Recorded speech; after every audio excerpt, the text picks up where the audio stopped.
Probably should get started on this lecture. This morning it's composite refractories, and then the last group of refractories that we'll talk about are the special refractories. So for composite refractories, these are high performance materials. And there's three different types I'd like to talk about: the magnesia carbon-based materials, MgO carbon. The applications here are in basic oxygen furnaces and ladles.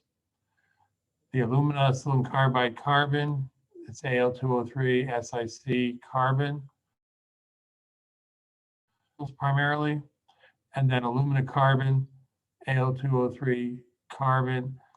These would be used in slide gates and various nozzles and shrouds. So the nozzles and shrouds are just tubes that handle molten metal. So again, these are all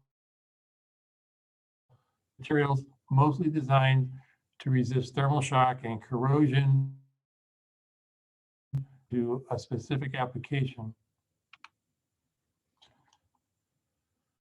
The main components, there's an oxide or non-oxide aggregate, and that's determined by the application, basically the compatibility with the environment, whatever application is involved. It influences the corrosion resistance, the thermal shock resistance, and the strength. The carbon component, which is going to be the matrix here, it lowers the thermal expansion, it increases thermal conductivity, resistance, thermal shock, and strength. Anti-oxidation agents are added. These reduce the carbon oxidation. Yesterday we talked about all the good properties of carbon except its oxidation performance. The anti-oxidation agents also improve strength and corrosion resistance. There are binders. It ensures the cohesion of the components. It aids in forming during the pressing operation, and it provides additional carbon. So the oxide and non-oxide aggregates, in terms of corrosion resistance, they have to be compatible with the slags and metals. You want to minimize their solution either by a slag or metal, or slag or liquid metal. So they tend to be high purity, large grain boundary. You minimize the grain boundary areas. So high purity, low porosity, minimum surface area, large crystal size, minimum grain boundary surface area. So it's composed of large crystals and high purity. For thermal shock resistance, the large irregular aggregates tend to increase thermal shock resistance. This relates back to when we talked about thermal shock and how large aggregates can bridge in the wake of an advancing crack. For strength, the larger the aggregate, the lower the strength. The carbon component, in terms of corrosion resistance, is not wet by slags and metals, so it improves the corrosion resistance. And for the thermal expansion, it has a low thermal expansion. Graphite tends to be anisotropic and have cracks present, so crack closure also lowers the effective thermal expansion. Thermal conductivity, well, carbon has high thermal conductivity, and that's desirable for improved thermal shock resistance. Carbon also has good hot strength, and it also has a high work of fracture. We talked about work of fracture. It takes more energy to propagate a crack through an anisotropic microcrack material like graphite. So thermal shock resistance, the addition of carbon improves the thermal shock resistance because of low expansion, high conductivity, and high work of fracture. For oxidation resistance, the decarburization zone where the carbon is removed increases the porosity, it decreases strength, and decreases corrosion resistance. So carbon oxidizes and affects or degrades the properties. How this happens, how carbon is oxidized, the decarburization mechanisms. You have a direct oxidation of carbon by oxygen or an indirect oxidation of carbon by other oxides. So looking at oxidation resistance of carbon, this is the direct oxidation of carbon by oxygen. Simply carbon plus O2 gas yields CO2 gas. So that reaction dominates at temperatures less than 1,000 degrees C. If you're O2, that would be carbon 2CO. That tends to dominate at higher thermodynamically favorable. So decarbonization starts at low temperatures. Carbon can oxidize at temperatures low as 400 degrees C and low oxygen partial pressures. It doesn't take a great deal of oxygen present to form this reaction. 10 to the minus 5 atmosphere. So low oxygen partial pressures, low temperatures, the carbon starts to oxidize. Oxidation resistance by indirect oxidation of carbon by an oxide. Well, this is how a lot of metals are made. This is how iron is made. You react carbon with the metal oxide, you produce CO gas, and you have a metal, either liquid or solid. So a metal oxide plus carbon yields CO gas plus a metal. These are the metals that are capable of reacting with carbon, Mg, Al, Zr, Si, Mn, Ti. So any of these are the MEs, the metal oxides that can react with carbon to form carbon monoxide plus the metal. So that's a indirect method of oxidizing carbon. The antioxidants, they reduce carbon oxidation, they improve strength, they improve corrosion resistance. So here's a list of different antioxidation materials that can be added to these composites.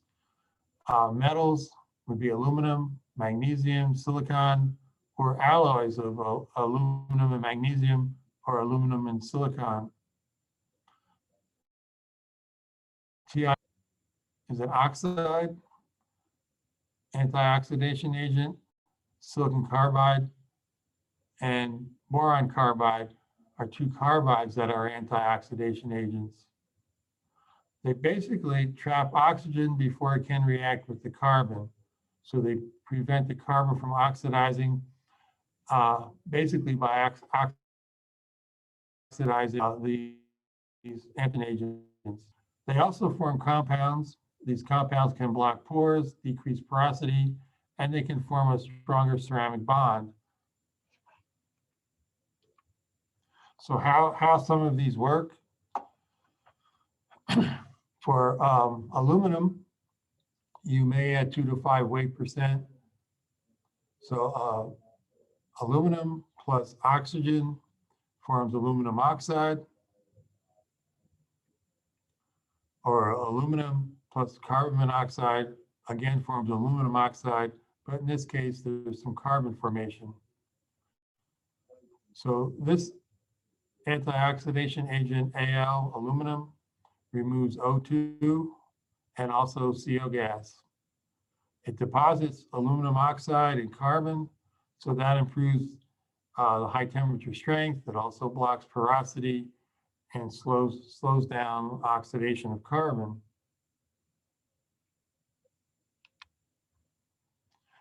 Si, silicon, 2 to 5 weight% additions. Si plus O2 forms SiO2. And then Si plus carbon can also form silicon carbide. This silicon carbide can react with the carbon monoxide. That forms SiO2 plus additional carbon. So either case here, you're going to end SiO2 or additional SiO2 plus carbon. Again, it's removing the O2 gas and CO gas. It improves the high temperature strength, and then it inhibits oxidation protective layer. So at the hot phase of these composites, you're forming a silica layer. Silicon carbide may be a little higher percentages, maybe 5 to 8%. Silicon carbide plus CO yields SiO2 plus 3 carbon. Silicon carbide can also react with CO to form an SiO gas plus carbon, and that reacts with O2 oxygen to form SiO2. At this first reaction, producing SiO2 and carbon, again, taking carbon, protecting carbon by removing O2 and CO from the atmosphere and layer. So all of these reactions in the direction that I'm showing are more thermodynamically stable than the oxidation of carbon. So B4C, 1 to 3 weight percent. The boron carbide reacts with carbon monoxide to produce a boron oxide, which is a liquid. It's a low temperature material plus additional carbon. So it removes CO gas, and now it stops oxidation by formation of a liquid phase. That liquid phase and barrier prevents oxygen from reacting directly with the carbon. Drawback is forming this liquid phase. Well, that's going to lower the hot strength. So those are some examples of how the antioxidation agents work. The binders, that just so it provides formability and additional carbon. Well, the binder primarily now is a phenolic resin.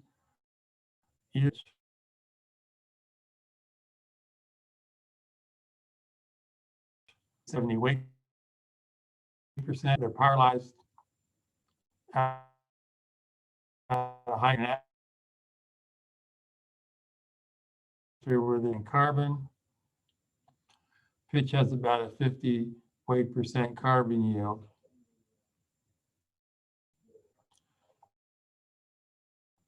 So they have a high carbon yield. There's two types, a Novolac and a Rezol. They're both thermosetting. The Novolac requires a curing agent, hexamethylene tetramine. So basically what's going on in these resins is when you cure them at low temperatures, about 250 degrees C, you're creating a methylene bridge, CH2 phenol rings, which are C6H5OH. So here's two phenol rings. They're C6H5OH, and they're bonded together when they polymerize with these methylene bridges. There's a great deal of carbon present. When you pyrolyze that, you get the high carbon yield. So the resins provide formability. You cure them, they give the low temperature strength. And when you pyrolyze them at high temperatures, they form additional carbon. So that's background for the different components in these. For the first composite material, which is a magnesium carbon refractory, we'll look at the raw materials, how they're processed, and so raw materials are magnesia and carbon.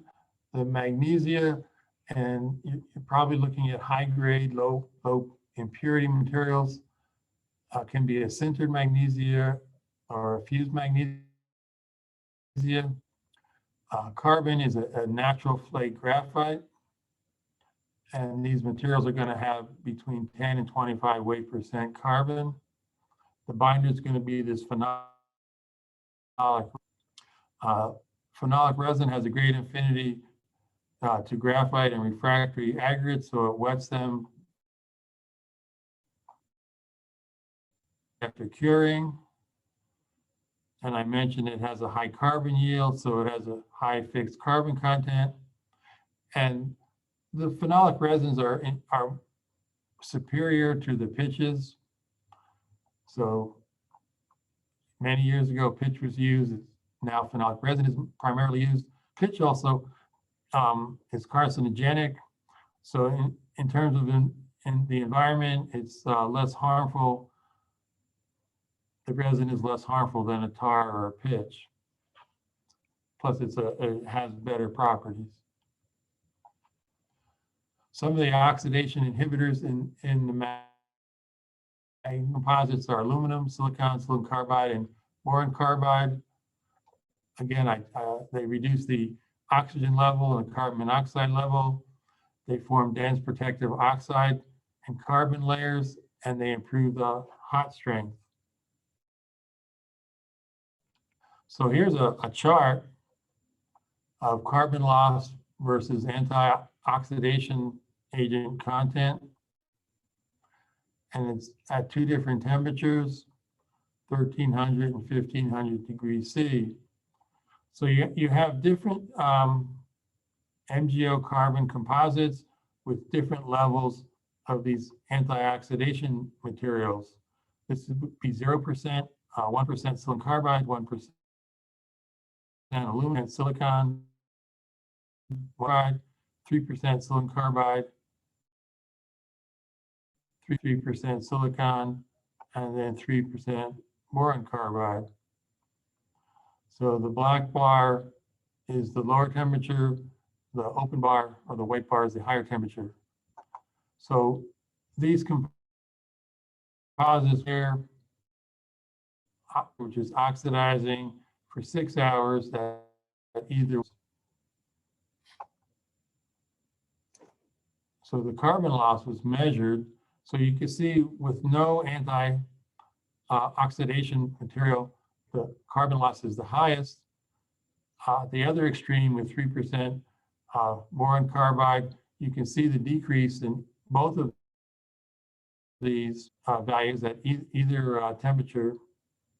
It's about of this first material that doesn't have any oxidation inhibitors. So all of these,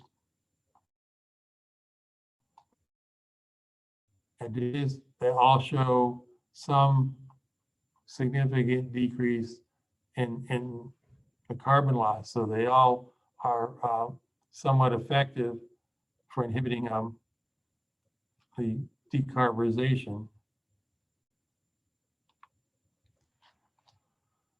This is hot strength, hot bending strength versus temperature. So hot strength versus the addition of these antioxidants. So this first case at the bottom here has no addition. So it has the lowest hot strength.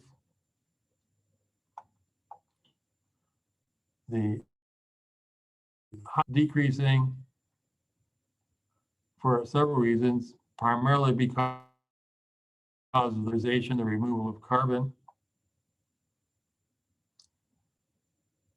And when you have aluminum magnesium, aluminum silicon, or aluminum additions, as these materials react and take up the oxygen, they react according to the reactions I just mentioned previously. So they increase the hot strength, basically decreasing the porosity. You decrease the porosity, you increase the strength. So Antioxidation agents increase the hot strength. These are made by two methods, uniaxial pressing, which is just pressing in one direction by either hydraulic or friction presses. And in these materials, you want to remove as much porosity as possible. You want very dense refractories. So you do vacuum de-airing prior to pressing to remove potential air that will be potentially entrapped in foreign pores. If you have a complex shape, you can do isostatic pressing,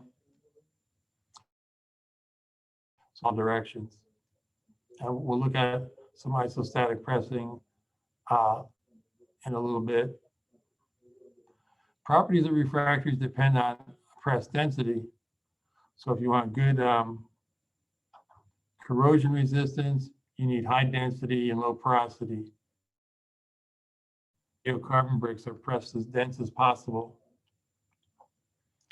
So you have your different MgO raw materials, and you crush and screen them to the appropriate size distribution that will give you the maximum density, the best particle packing. You add your graphite, your antioxidants. It goes into a mixer where the pitch or phenolic resin is added. The pressing cycle includes vacuum de-airing to maximize the density. You can then put it through a baking furnace. That's going to set the resin. You could use that as the final product, or you can add another step, a coking step, being it in without oxygen, maybe to about 1,000 degrees C, to pyrolyze the pitch or resin binders. And then there may be some machining after that. So the product is sold as cured or after coking. And this is a 20x magnification of an MgO carbon composite that we looked at. You can see the cores of MgO, and they are composed of smaller crystals, single crystals. This MgO is about 97% MgO, 0.7% CaO, 1.7% SiO2, and there's some iron, 3%. You can see the flake graphite in the matrix. It tends to bend around the medium-sized aggregates. So this is the same thing at 100.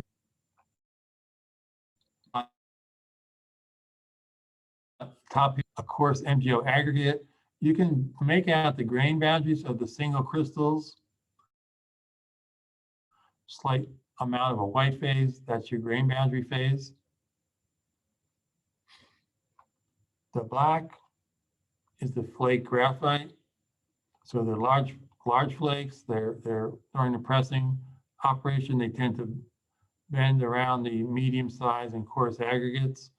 So this is about 98% carbon, and the ash in this is going to have a composition of about 0.6% silica and about 1.6% alumina. Then the rest of this is the matrix. That's composed of fines of antioxidants, pyrolyzed carbon from the binder, and that's basically it, plus some porosity. So there's carbon, there's MgO, SiO2 impurity, the antioxidation agent, Fe2O3 and CaO are additional impurities. So that's what the microstructure of this material looks like. So I mentioned these are most in furnace or a refining ladle. So the wear mechanism is dependent on the location and the operating conditions in the furnace.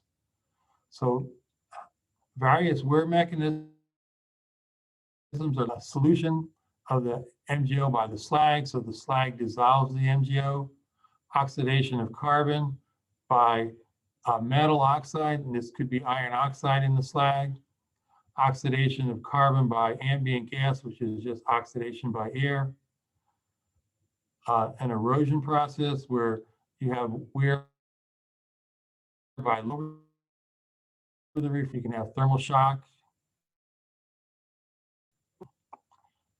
And in these vessels, scrap metal is dropped in large pieces, crushed cars basically, um, large pieces of scrap metal, so you can have impact and further damage. So converters are basic oxygen furnaces. Ladle furnaces are refining ladles.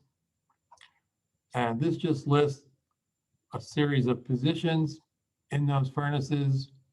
And tomorrow, when we talk about applications, we'll go over these different kinds of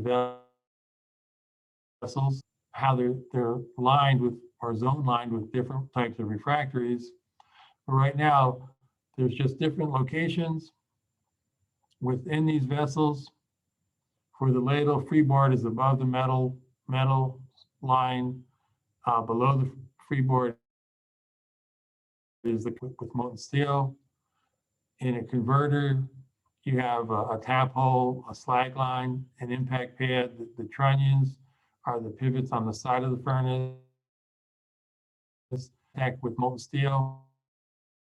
That area would be above the molten steel and slag, and in the bottom, you may have twears for bottom blowing. I just listed these major erosion mechanisms: solution by the slag, oxidation by metal oxide in the slag, oxidation by air, corrosion, spalling, thermal shock, and impact cracking. So if it's an open circle, that's a major factor in these particular areas. If it's a triangle, it's a less important factor. And then there are required measures to try to avoid each one of these erosion mechanisms. So I will go over some of these. So the solution of magnesium by slag. So what happens is SiO2 and CaO penetrate the grain boundaries and start to dissolve the MgO crystals. FeO does the same crystals and cause MgO to go into solution. So to combat that, you use a high purity raw material or a fused magnesia. The fused grain is going to be very dense, low porosity, large grain size, minimum amount of grain boundaries. So going to higher purity magnesia, you improve the corrosion resistance. The oxidation of carbon, well, the slags and metals do not wet carbon very well. So they eliminate slag penetration, metal penetration, and if the material slag does not wet the carbon, you can't have a corrosion reaction taking place. So oxidation in the liquid, iron oxide in the slag, oxidation in the glass phase, in the gas phase, less than 1,000 degrees C, mainly due to oxygen and carbon here. So one way that the oxidation of carbon is reduced in practice is something known as, so you shield the hot phase of these materials with a slag layer. So basically, after you pour the steel from a basic oxygen furnace, you rotate the furnace and splash the slag onto the refractory to prevent an additional layer that prevents the oxygen or CO2 from reacting with the carbon. And then you would invert the basic oxygen furnace and tap the slag. So this plot is decarburization versus temperature, and it shows the effect of this shielding slag layer. So this is increasing decarburization depth, or that's increasing in the direction of more carbon removal temperature. So this is an experiment. Material was oxidized in the plain condition, the open circles, no slag coating. The dark circles, there was a slag coating. These samples were heated at these temperatures for 10 hours, and then the decarburized carbon zone was measured. So you can see how a slag layer is on decreasing this zone where the carbon is removed relative to having no slag layer. Again, oxidation of carbon. NGO can oxidize the carbon. So NGO plus carbon yields Mg gas plus CO. Now, this is kind of strange because these are the two components of the carbon. And this was an unexpected result when these materials were first made. What happens is the carbon can reduce the magnesium oxide to metal, to the metallic form, but it's in a gas phase. So that Mg gas migrates to the hot phase surface where the oxygen partial pressure is higher. So it basically, and it reoxidizes to produce magnesium oxide again. So now here's an example of taken from a hot phase. The hot phase is right here. And this shows a dense MgO layer forming near the hot phase. And that's a further barrier to carbon removal. Basically, oxygen would have to diffuse through this layer to react with carbon much more behind the hot phase. So that's a reaction that's actually taking place in these materials. It sounds NGO, it basically does, but it also creates this dense NGO layer. There's direct wear by liquid iron flow. So when steel and slag move together, there's high wear.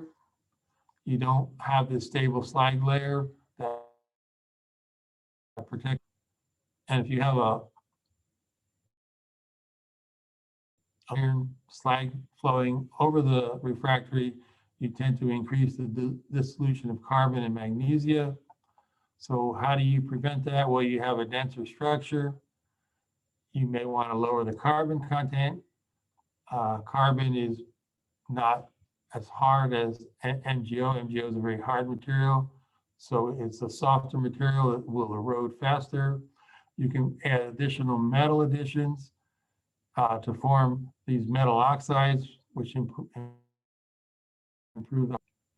So what you're doing is you're making the material denser. You're taking out some of the carbon. You're adding metal additions, increasing the hot strength. So where there's high abrasion wear by steel and higher strength material. So this is liquid iron flow, abrasion index versus strength of the refractory. And this is an experiment at 1650, 1700 degrees C. And there's a refractory bar rotating in liquid iron, and the rotation rate was 100 RPMs per minute. So you can see as you increase the strength of the material, this trend is towards lower numbers here on this scale. So the lower the number, the higher the abrasion resistance. So increasing the hot strength increases the abrasion resistance.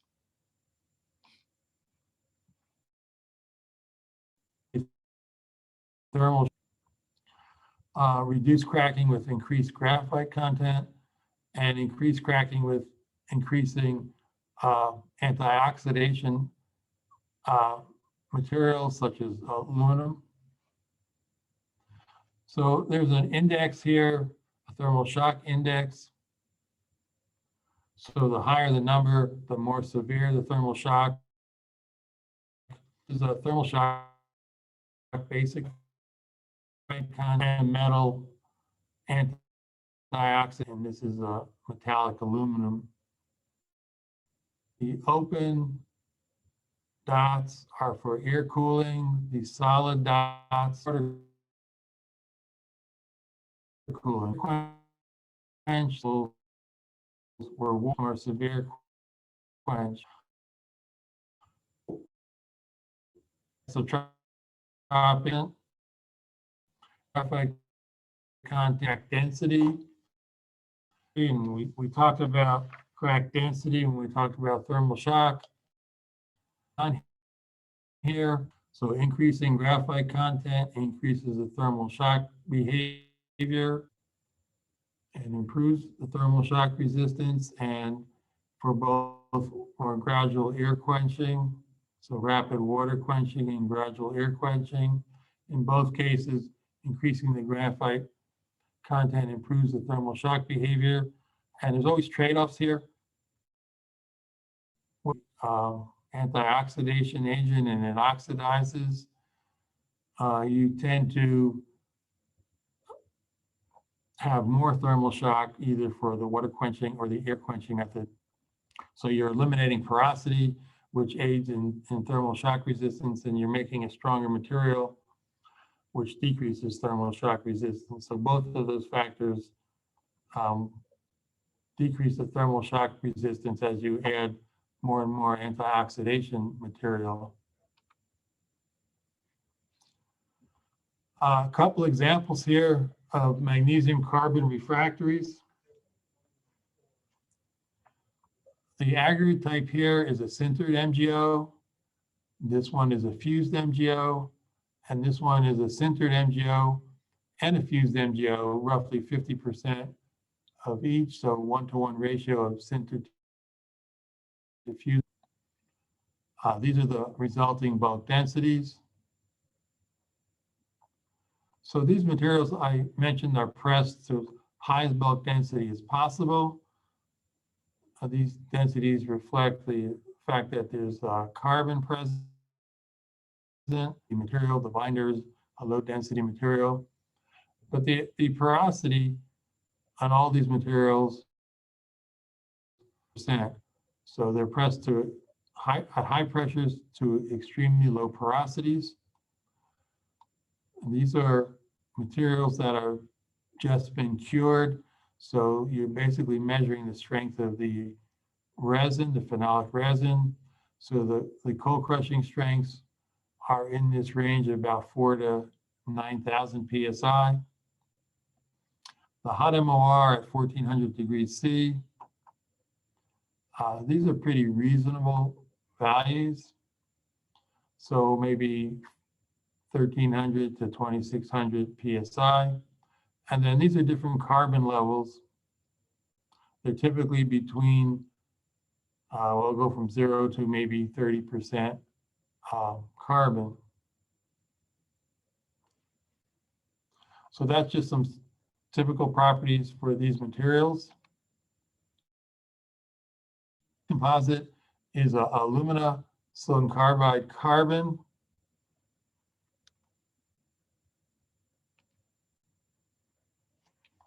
So the raw materials are alumina.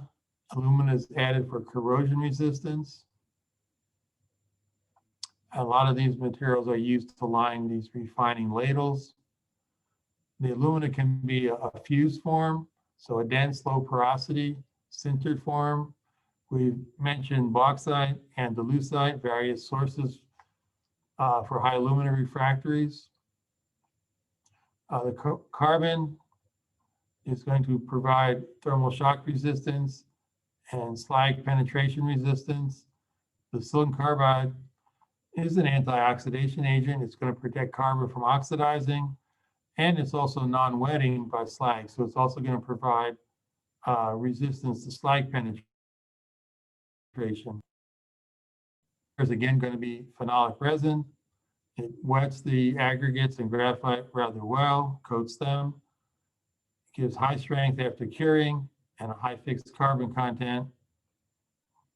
And I mentioned before, it's less harmful to the environment than either using a tar or a pitch. These are formed way as the MGO uniaxial press.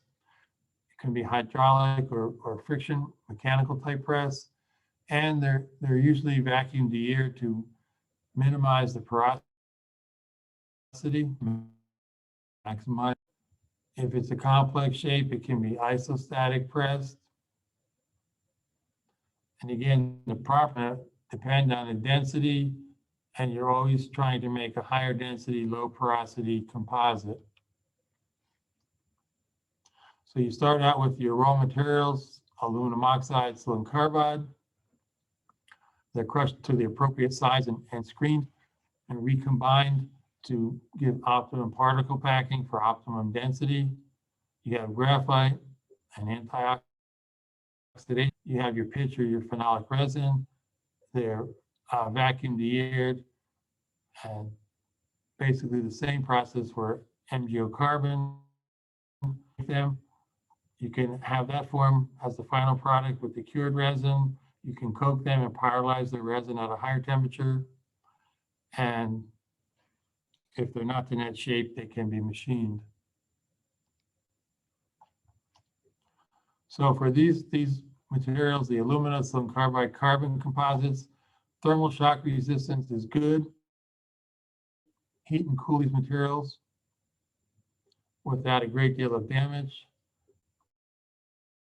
They're thermal carbon bricks because the silicon carbide component has a lower thermal expansion than the MgO in the MgO carbon composites. If you recall, MgO was one of the highest thermal expansion materials used in refractories.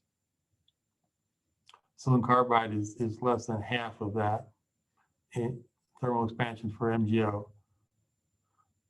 Thermal expansion and thermal stresses are low, and the corrosion resistance is good.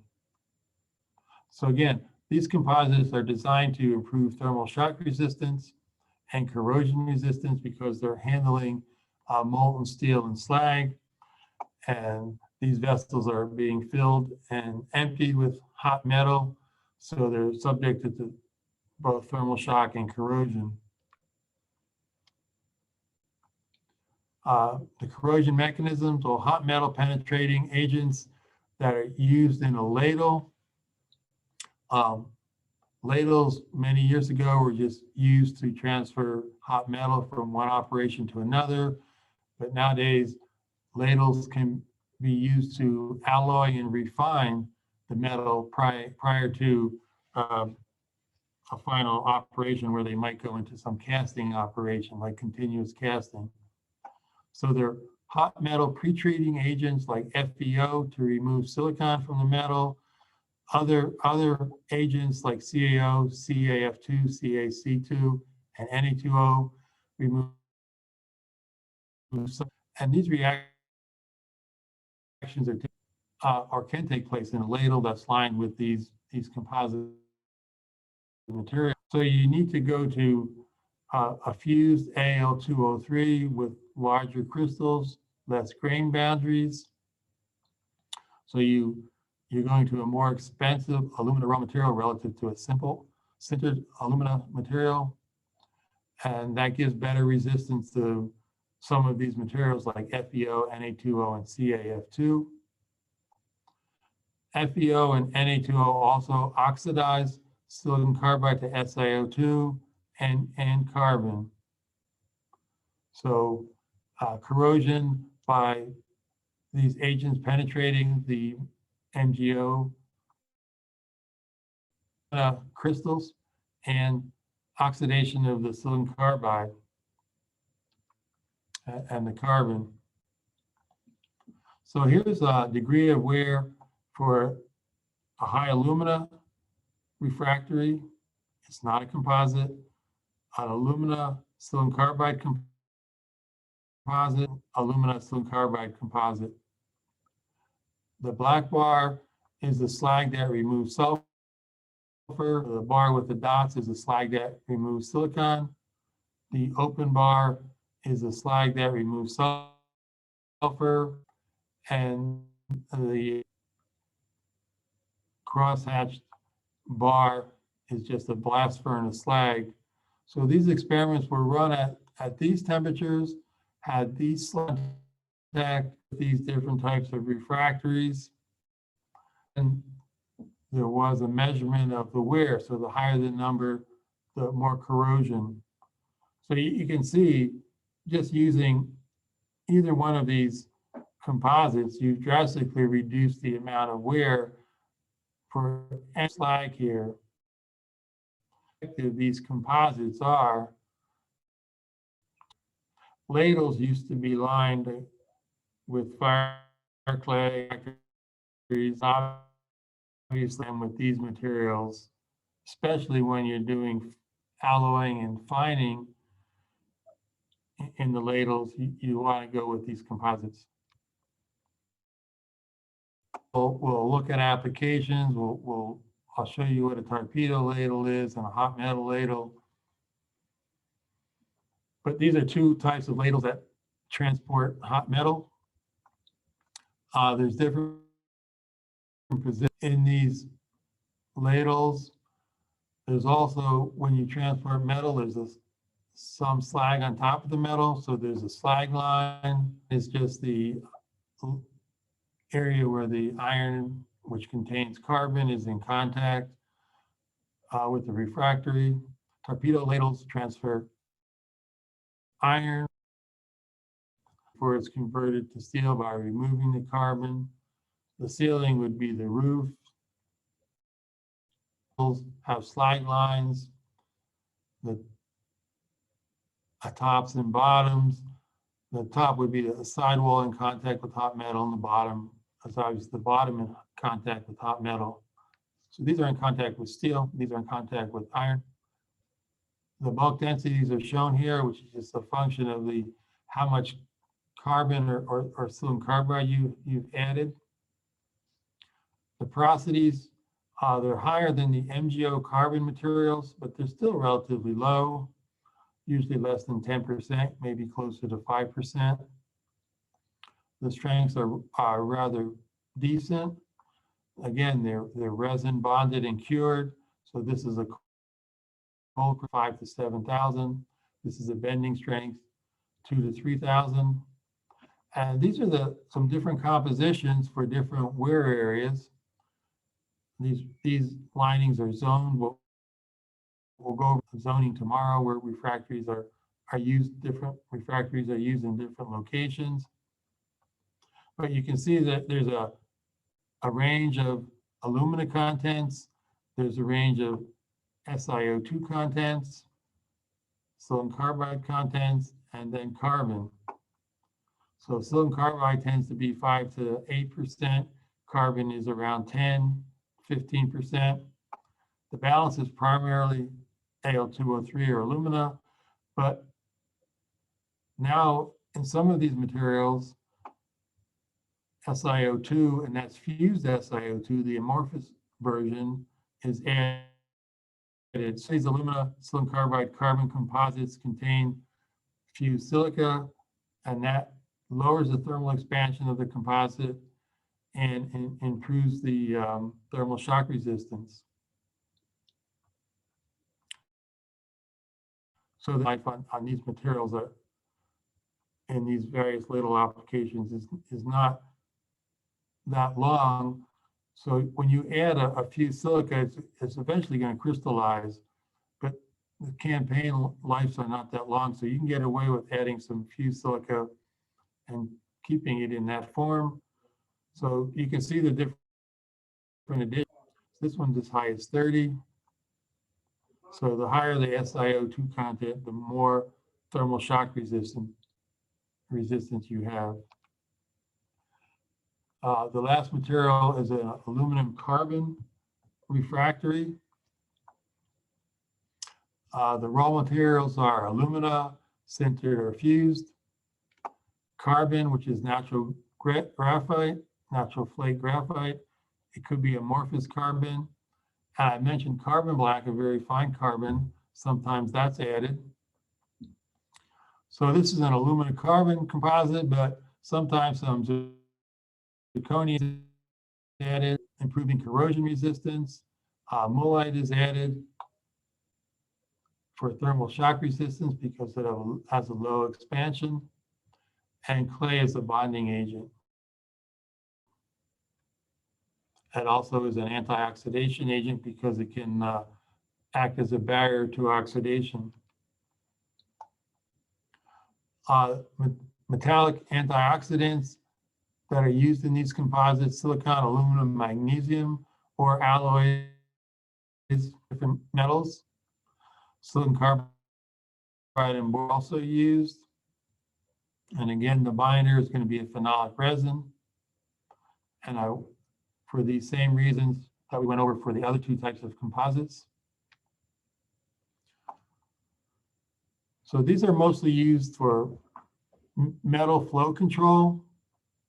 So plates are used and tubes are used to control the flow of molten metal. So if you're making an aluminum carbon composite for a slide gate plate, you have your fine powder raw materials, your medium and coarse grain raw materials, and your binder. They're pre-mixed, dry, the binder is added and it's mixed in a kneading machine, and that is crushed or granulated, and that goes into a forming operation, which is a hydraulic press or mechanical friction press. The product is dried to set the resin. It is fired, and it has to be fired in a non-oxidizing atmosphere. If you're firing it to a high temperature, firing temperatures can be as low as 400 to C. So the low temperature firing would cure the resin. The high temperature firing would resin or pyrolyze the resin.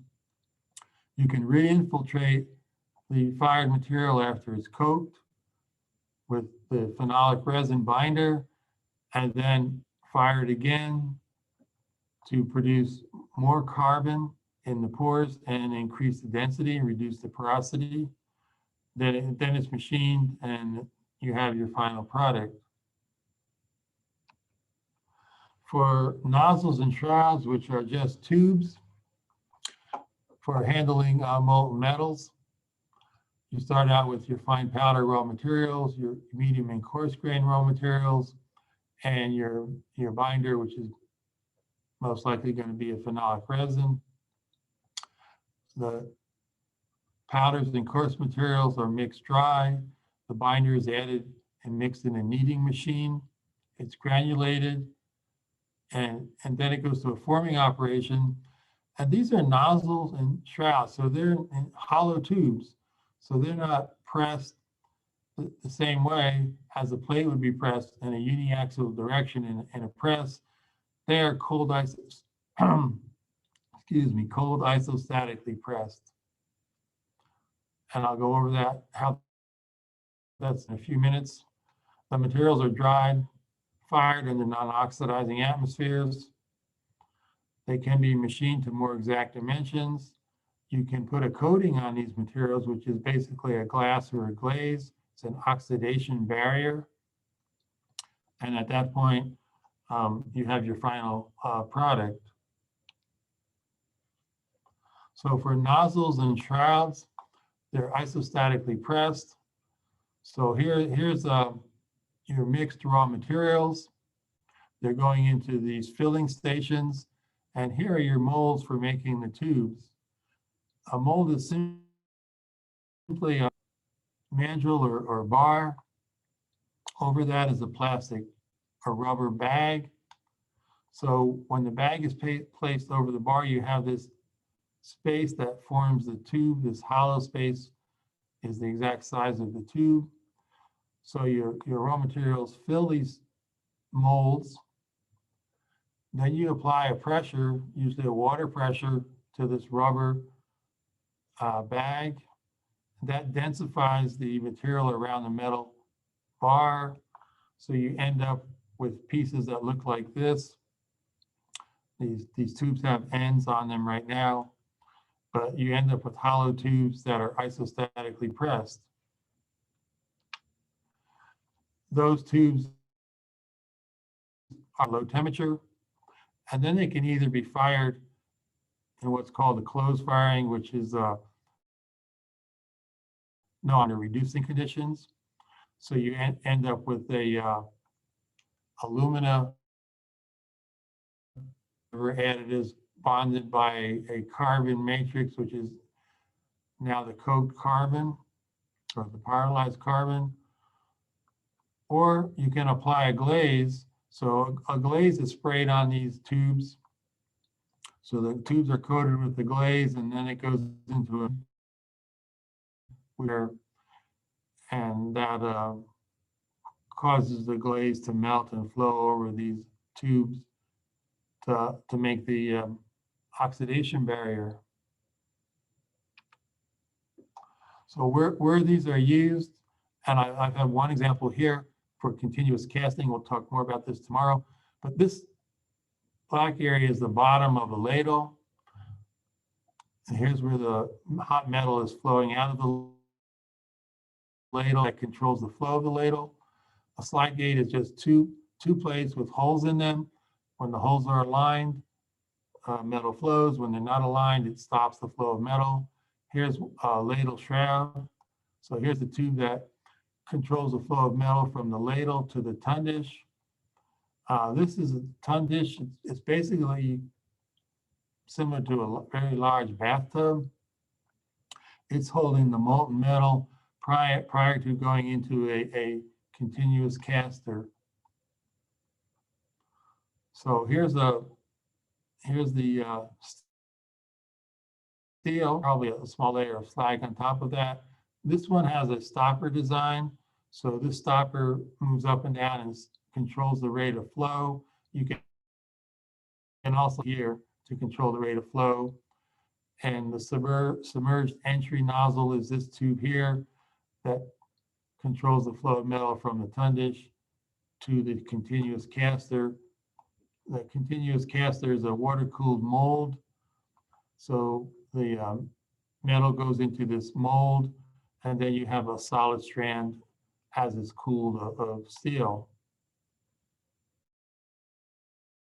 Where slide gate plates are used, and also the different tubes. You have to have a balance here, and I mentioned that most refractories are designed by balancing the properties. This is balancing corrosion resistance versus thermal shock resistance. So here we have carbon increasing from left to right, and alumina content increasing from right to left. Side of the diagram has the corrosion resistance from low to high. This side has the thermal shock resistance from low to high. So as you increase the carbon content, this plot here, you increase the thermal shock resistance.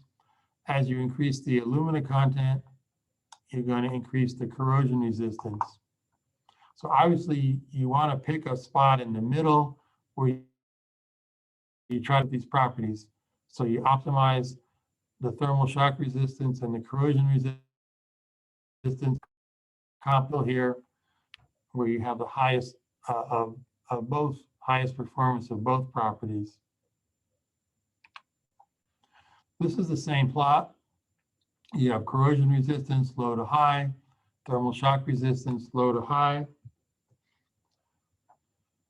And now a constant carbon content for these materials. Alumina content is increasing from right to left. And now we're adding fused silica and that increases from left to right. The fused silica is again added for thermal shock resistance. So as you add more and more fused silica, you decrease the thermal expansion of the composite and you improve the thermal shock resistance. As you add more and more Al2O3, you improve the corrosion resistance. So again, you would pick an area or a composition in the middle here on both properties. This slide basically shows how the glaze or glass protection works. So this is efficiency of the oxidation barrier versus temperature. So you spray the glaze or glass, so basically a powdered glass. You spray that onto the tubes, and then this is the temperature that you fire them at to cause the glass to melt and flow and form the oxidation barrier. If you heat it at a temperature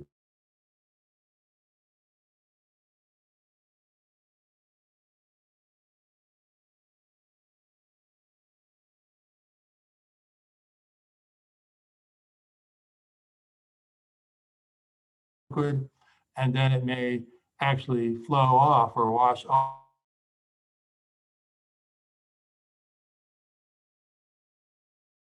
It's just right. It flows and protects the alumina carbon composite. So an example of a couple different materials. This would be used in a ladle or a tun dish, and this would be used in a ladle. These are for the plates, so these are for the slide gates. The slide gates have a hole in the plate. This is just the hole diameter in millimeters.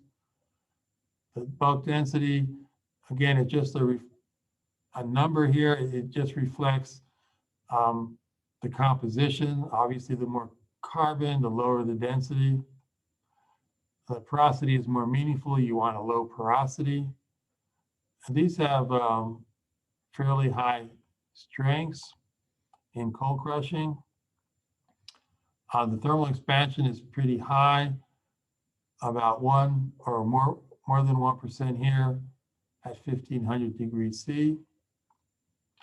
That's because of the high alumina content. And you can see the chemistries here. This one is 75 to 90% alumina, 70 to 80, and 65 to 75.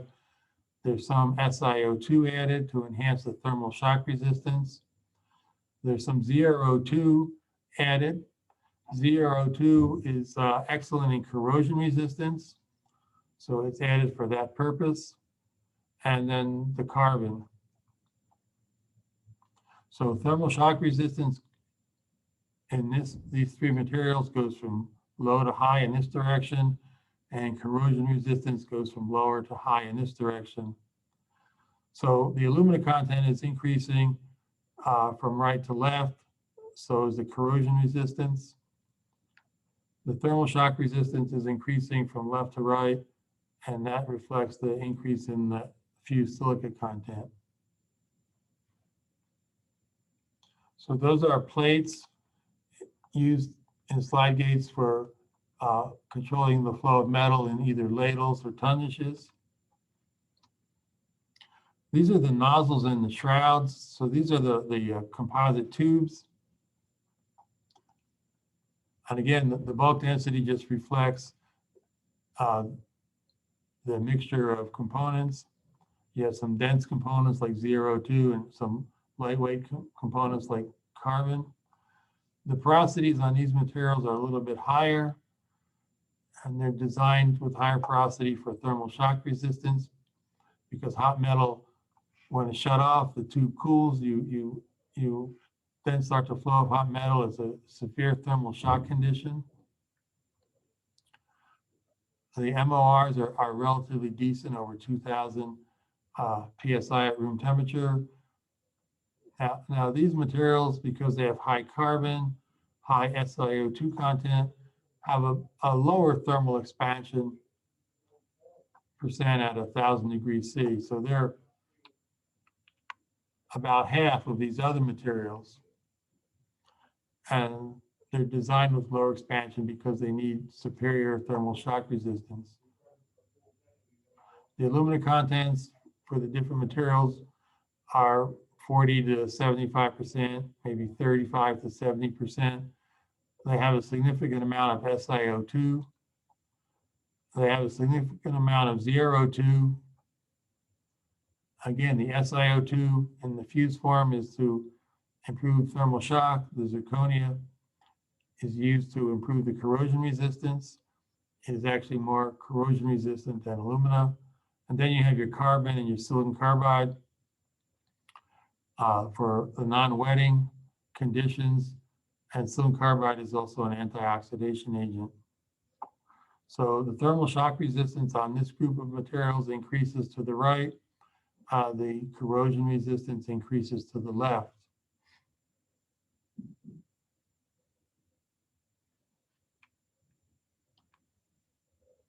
So that's the three types of composites. There's an ASTM test that's useful for these materials. And that's a test that measures residual carbon. It also measures apparent carbon yield after you coke it. So both are important. It's important to know the residual carbon and the carbon yield based on the type of resin, whether it's phenolic or pitch. Either a phenolic or pitch binder is going to have a different carbon yield. So this determines the residual carbon content in a carbon-containing brick or shape after coking and after combustion. So if carbon-containing bricks and shapes contain metallic additives or carbides or nitrides, there's going to be a weight gain associated with oxidation of these. So you're going to combust these materials in an air environment to get the basically open porosity and the total carbon content. You get the total carbon content from the weight loss. But if you have an antioxidation agent, these materials are going to oxidize and they're going to stay in the resulting composite. So they're going to create a small error in the measurement. You're trying to achieve a weight loss here by combusting the carbon, but there's going to be a weight gain when these materials oxidize. So these are present in small amounts. Obviously, the carbon is present in a large amount. So the error isn't that great, but there will be an error. And that's why it's called the apparent residual carbon, because you're not sure of the amount of antioxidation agents that are present. So the residual carbon content of a coke carbon containing brick and shape is an indication of how much carbon will be available to resist slag attack. Carbon yield also gives the efficiency of the total carbonaceous material retained as residual carbon. So you want a binder, you want a phenolic resin that has a high carbon yield. So this test is a measure of that. So you cut a 1-inch thick sample from the center of a brick. This is 6 inches. This is 3 inches. This brick could be a basic oxygen, a brick designed for a basic oxygen furnace. Those bricks are 3 to 4 feet long, so they're long bricks, they're the working lining. So in the center of that brick, you cut a 1-inch cross section. You need a furnace for coking and combustion. So that furnace has to go to at least 1200 degrees C. And then you need a steel coking box with a thermocouple well to measure the interior temperature. So the coking box is where you place these samples. You heat them up. There's no oxygen present in this box. So you pyrolyze the binding resin or pitch, or you coke it.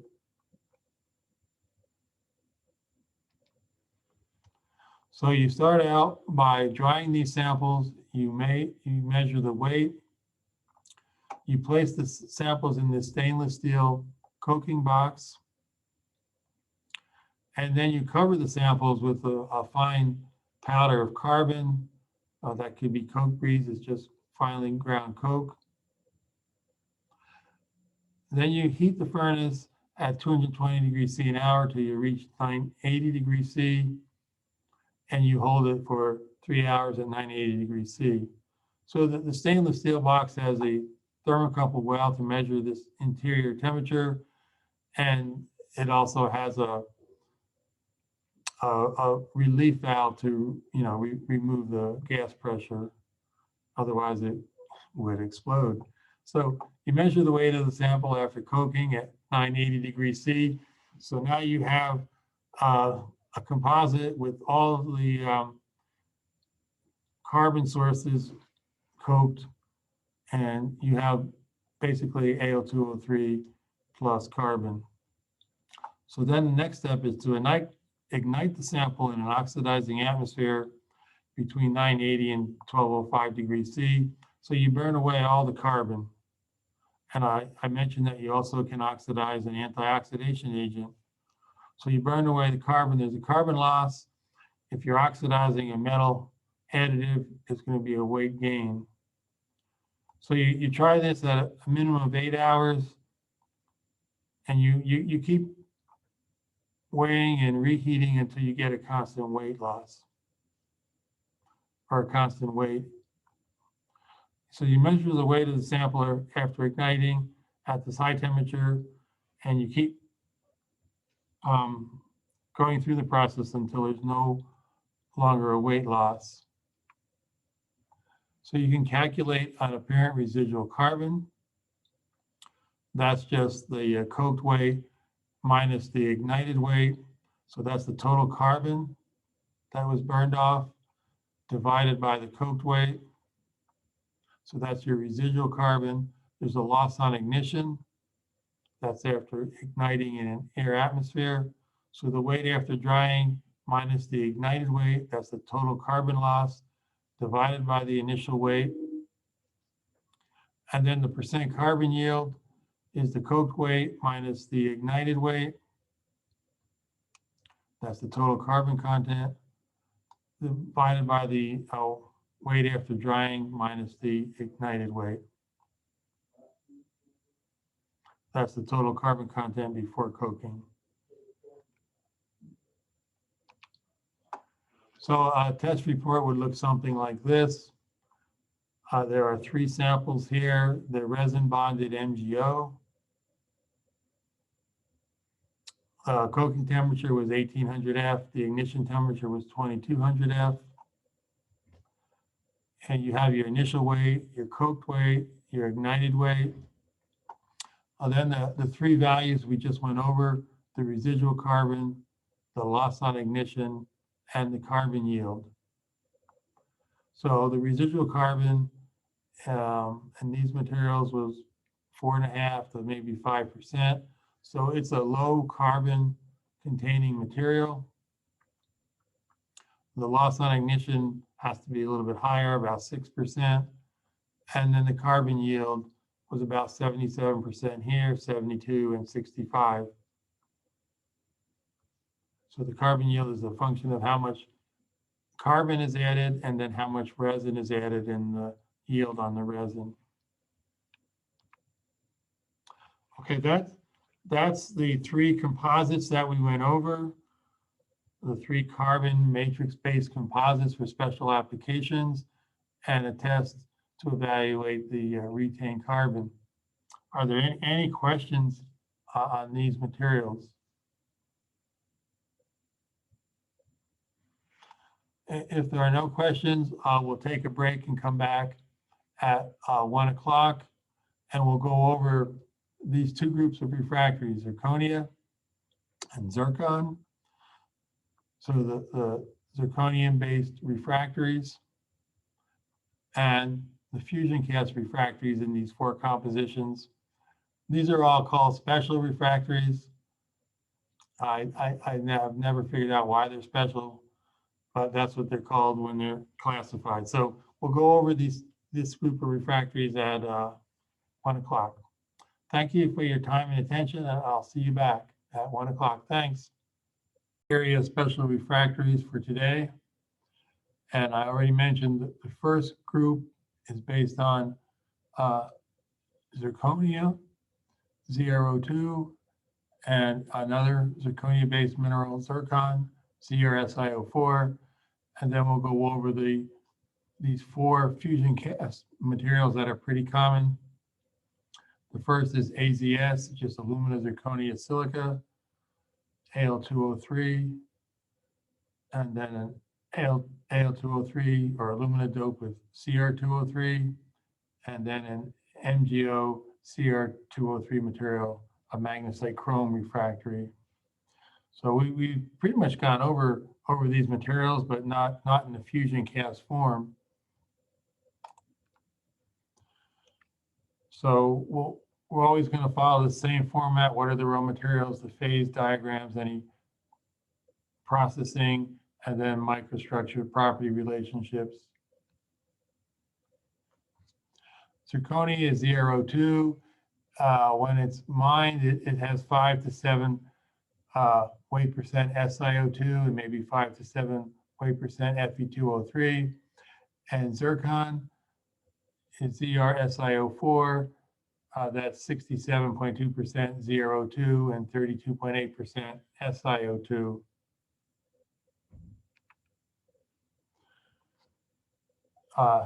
Zirconia has a melting point of 2710 degrees C. It exhibits polymorphic phase transformation. We talked about them when we talked about silica, but in this case, it's a monoclinic to tetragonal phase transformation. So it goes from the monoclinic crystalline structure to the tetragonal, and it occurs in this temperature range between 1,000 and 1,200 degrees C. It's a rapid displacive transformation. So when you go from monoclinic to tetragonal, you have a 9% volume decrease. You can stabilize zirconia ZrO2 with a material like CaO. So lime stabilizes the cubic form. So now you don't have this monoclinic to tetragonal transformation. You have a cubic crystal structure, and it's in a more useful form. However, when you add lime as the stabilizer, if you add 5% CaO, the melting point drops to 2,600 degrees C. If you add 7%, it drops to 2,500 degrees C. There are other stabilizing agents, Y2O3, yttrium oxide, and MgO, magnesium oxide. So here's the phase diagram for ZrO2 and CaO. So this is 100% ZrO2, or we're going up to 50% CaO. These are mole percents. So if you're at 100% ZrO2 and you heat it up, you're going to go from the monoclinic phase over here to the tetragonal phase. And that's going to occur somewhere over 1,000 degrees C. But if you add enough CaO to bring you up to a level here, and again, this is mole percent, not weight percent, so this is more like 16 mole percent. And if you heat it up, you're in the cubic phase field. So you eliminate the monoclinic to tetragonal phase transformation. So monoclinic has a density of 5.83 grams per cubic centimeter.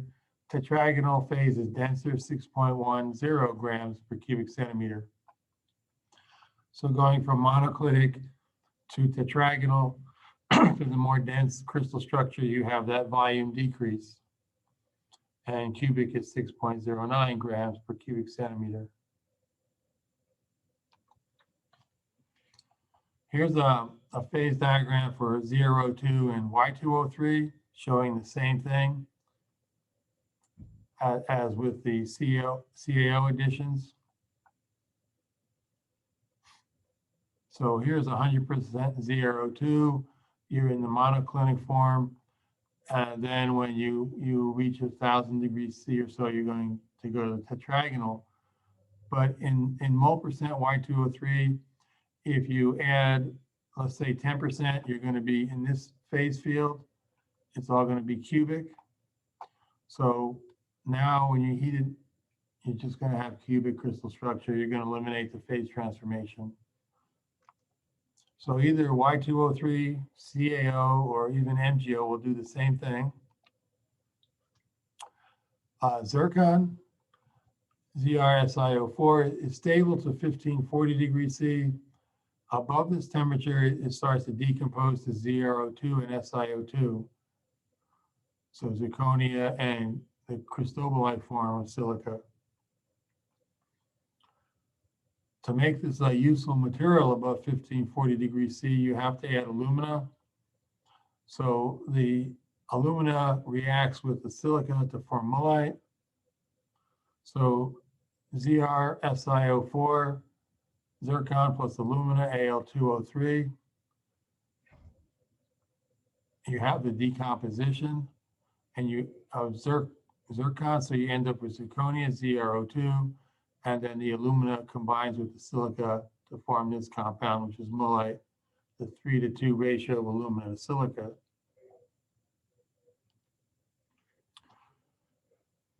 Here's the phase diagram for zirconia and silica, 100% ZrO2 and 100% SiO2. And this is ZrSiO4 right here. This is ZrSiO4 plus silica, and this is ZrO2 plus zircon. So as you heat up zircon, you reach this temperature 1540 given by this horizontal dotted line. It decomposes, and now you have zirconia, ZrO2, and silica in the cristobalite form.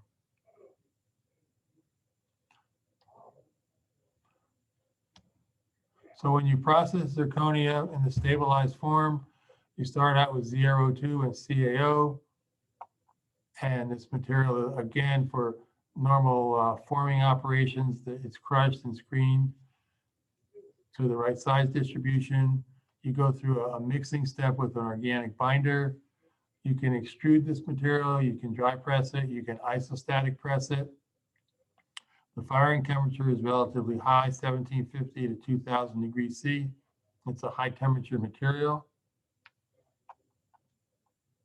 For zircon, ZrSiO4, it's the same route, crushing, screening to the right size distribution, mixing with an organic binder, dry pressing, and firing. And firing here is 1300 to 1500 degrees C. It's below 1540 degrees C. There's no alumina additions here, so this material will have a use limit process like this of about 1500 degrees C. So we can look at a couple different forms of zirconia. The stabilized form is simply polycrystalline cubic ZrO2 plus porosity. So when you process it with the lime addition, you're going to end up with cubic zirconia, completely stabilized, fully stabilized, and porosity. So the thermal expansion behavior looks like this. We start out at room temperature and we heat the material. And this is the unstabilized material. If we heat it and it's a monoclinic form, it keeps increasing till we reach a temperature between 1000 and 1200 degrees C. And then we transform it to tetragonal, the displacive transformation, a rapid volume decrease. And then if we cool it back down in that same temperature range, it'll transform back to monoclinic zirconia. There's an offset here because that transformation is a volume change. There's most likely microcracking. And so now there's an apparent larger volume because of the microcracks. If you have just stabilized zirconia, you will not see this. You'll just have a normal linear thermal expansion and contraction behavior. So you'll eliminate this phase transformation. Zirconia has poor thermal shock resistance. It has high thermal expansion, low thermal conductivity. It's the opposite, and these properties you want to see for thermal shock resistance. So it has poor thermal shock resistance. As most of these materials, maybe there's a property that's not very good, but there's also a property that's excellent. So corrosion resistance of zirconia is outstanding. An interesting thing about zirconia in the stabilized form, it's an electrical conductor, and that takes place at high temperatures. So you might be concerned about using a zirconia-based refractory, maybe in a glass tank where there's some heating elements for boosting the temperature in a glass tank, maybe in an area where you're transporting glass to a forming operation and boosting the temperature with electric heating elements. You don't want the refractory to be conductive. You want the heating element to be contained in an insulating refractory. So when you add lime to ZrO2, the lime, the Ca cation, sits on a Zr cation site. So now Ca is sitting on a Zr site. You have one oxygen. That oxygen is sitting on an oxygen site, but there are two oxygens in the zirconia structure, so one of them is now a vacancy. So each time you add a CaO to ZrO2, you create an oxygen vacancy. So when you add 5 or 10 weight percent, you're going to have a large oxygen vacancy concentration. These vacancies can order and line up on planes.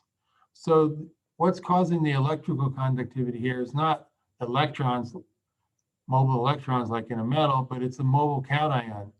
So the Ca plus 2 cation is jumping from vacancy to vacancy, and you have ionic conduction. So these atoms are jumping over several atomic positions, causing an electrical current to flow.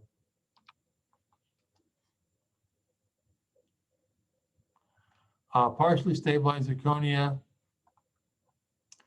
the tetragonal particles are precipitates within a cubic stabilized matrix, or you can have monoclinic particles precipitate within a cubic stabilized matrix. So if you start out with zirconia and you don't add enough CaO to completely stabilize it, move it into the cubic region in the phase diagram, you have a partially stabilized zirconia, and you have two possibilities. And whether you have a tetragonal particle or a monoclinic particle depends on the particle size of these precipitates. So if the precipitate is less than this critical crystal size, the tetragonal form is stable. So the cubic stabilized matrix is able to keep the tetragonal form from converting to the monoclinic form, which is a larger volume. So there's a constraint by the cubic matrix to keep it in a tetragonal form, a physical constraint. If the precipitate is larger, greater than its critical size, the matrix can no longer keep the crystal in the tetragonal form and constrain it from transforming. So you end up with monoclinic form, and it's a spontaneous, displacive transformation. So partially stabilized zirconia, you're either going to have tetragonal particles in a cubic matrix or monoclinic particles in a cubic matrix.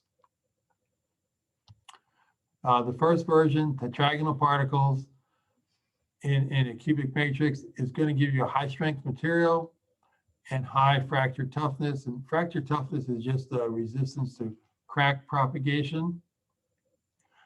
The mechanism for toughening is this displacive transformation from tetragonal to monoclinic. So this transformation takes place in the frontal process zone of the crack, and we talked about frontal process zone when we talked about how a crack moves through a material. We talked about thermal shock. So what happens in this frontal process zone is it's a high stress area. It causes this transformation to take place. The monoclinic crystal structure creates a volume increase. So it puts a compressive stress at the crack tip, which stops the crack. And as the crack goes along, this transformation also takes up energy. So you have two things going on here: energy absorption due to the transformation and a compressive stress. And both of those aid in stopping the crack. So it gives rise to high strength and high toughness. So this is a diagram of what it looks like. Here's a partially stabilized zirconium material. The open dots are the tetragonal particles dispersed in the cubic matrix. Here's a crack moving through from left to right. There's a process zone, a frontal process zone with high stress. And in that process zone, the tetragonal particles, the open circles now transform to the dark circles, which is the monoclinic phase. So this puts a compressive stress on this crack and stops its movement. This is just another version where you may have another dispersed particle in this material, creating additional micro cracking and absorbing more energy. The other example is if you have monoclinic particles in a partially stabilized cubic matrix. Now, instead of high strength, you'll have low strength, but you'll still have high toughness. So it'll still be difficult to pass a crack through these materials, but the strength will be much lower. So it's a different toughening mechanism. It's now micro crack extension, and that allows energy absorption. It takes away the energy, basically the stored elastic strain energy from the crack that's driving the crack. So these materials are bigger than the critical size. The precipitates are bigger than the critical size, so they transform on cooling to the monoclinic form, creates microcracks. So that gives rise to low strength. High crack density gives low strength, but it'll give high toughness. So you can have controlled crack growth under thermal stresses. So it has excellent thermal shock resistance. And it will be maybe 20 to 40% monoclinic and maybe 60 to 80% cubic. So the monoclinic particles are dispersed in a cubic matrix. So this is what that would look like. So you have a crack moving from left to right. This is your frontal process zone where there's high stresses, and you have these micro cracks present. They're going to grow and increase in size. You end up with a situation like this where you have cracks branching and coalescing, and you're dissipating more energy by creating more crack surface area.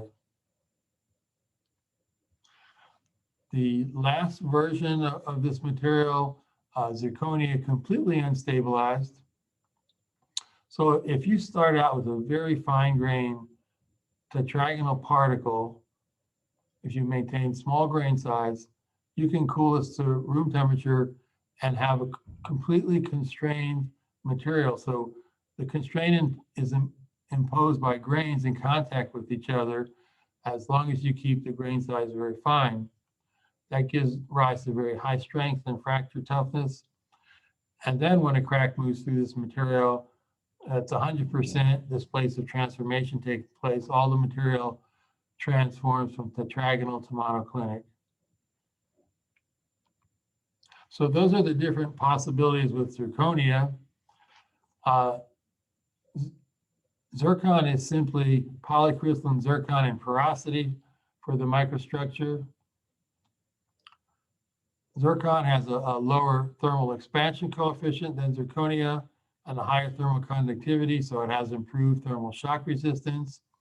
And it also has excellent corrosion resistance, but keep in mind you have an upper temperature limit before it starts to decompose. So here's a couple zircons, a zircon and alumina, a dense zircon, and a zirconia. Zircon may be used in a nozzle for metal casting because it has excellent corrosion resistance. Also, it could be used in maybe a floor of a glass tank because of good corrosion resistance. And the same thing with an alumina zirconia material. It can be used in maybe a floor of a glass tank. Dense zircon is also a glass tank material, probably an application in a floor area. And zirconia, because it has high corrosion resistance, might be used in a nozzle for metal casting. These are the bulk densities. ZR is a heavy element, so the bulk densities are quite high. These are the apparent porosities. Typical numbers for refractory except the dense zircon. This is probably most likely a fuse cast block for glass tank bottom, so it has a very low porosity. And these are the cold crushing strengths. Obviously, the material with the lowest porosity is going to be the strongest. This is about 57,000 psi. And the other ones are also quite good for refractory materials. Refractiveness under load. These are about 1650, 1700 before they start to deform. The thermal expansion on the zircons is about 0.5% at 1,000 degrees C. So that's pretty low. And the zirconia is a lot higher, 0.8. It's very similar to alumina, which is about 0.84. So the first two are zircon, about 65% ZrO2, and the balance being SiO2. This is a zirconia silica aluminum material, or an AZS material. This one has 10% SiO2, about 20% ZrO2, and 69% alumina. Here's a dense zircon. It's just a composition for zircon, about 65% ZrO2 and the balance silica. And the zirconia nozzle is about 95% ZrO2. It has a silicon aluminum purity. The balance, the 5% is not shown here, but it has to be the stabilizing material. So that the short section on zirconia and zircon. And then the last group of materials here are the fusion cast refractories. And we'll go over the four compositions. AZS is a common material used to line the walls in glass tanks. It's 50 to 65% alumina, 10 to 40% zirconia, and 10 to 20% silica. Fuse cast alumina is also used to line glass tanks. It's also an abrasive material. It's a very hard material, and that material would basically be 100% Al2O3. We mentioned alumina chrome, the solid solution between these two materials. Chrome improves the corrosion resistance of alumina, so it's more desirable to line a glass tank. It's about 70 to 80% Al2O3 and the balance 20 to 30% Cr2O3. But the problem with lining a glass tank with this material is that the chrome turns the glass, gives color to the glass, turns it a pink color, and a lot of chrome will turn it a darker purple color. But some of the chrome, when it dissolves as a refractory, wears away through corrosion, will get into the glass and discolor it. So you can only use it where glass color isn't important. So in a fiberglass tank where you're making fiberglass for fiber insulation, you don't care if there's a slight coloration in the glass, so you can get away with this type of refractory. The MgO Cr2O3 materials, mag chrome materials, are used in steel vessels like electric arc furnaces. And we talked about magnesium chrome refractories. This one is an MgO enriched material, about 59% MgO, 19% Cr2O3, and then the balance being alumina, silica, and the iron oxide. So this one has the impurities present. If we look at the alumina, zirconia, silica phase diagram, the ternary phase diagram, here's alumina, here's zirconia, here's silica. We've looked at in detail this side of this ternary phase diagram, the alumina silica phase diagram with mullite. And we looked at this phase diagram, silica and ZrO2 with zircon as the compound. So over here in this small area are where the commercial fuse cast materials are made, the AZS refractories. And if you look at the temperature contour lines, you can see that this is a high temperature material. And I guess I just showed this here on the same slide. This region, all the melting temperatures are above 1800 degrees C. So it's a high temperature material. The alumina chrome phase diagram, 100% Al2O3 is on the left-hand side.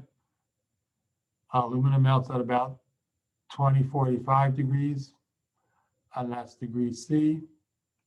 Cr2O3, higher temperature material, 2275 degrees C is its melting point. That forms a complete solid solution. So the bottom curve is the solidus curve. Top curve is the liquidus curve. So everything below the solidus curve, the bottom solid curve is going to be solid material. Anything above this curve, you start having a liquid and solid material. And then above the liquidus curve, it's all liquid.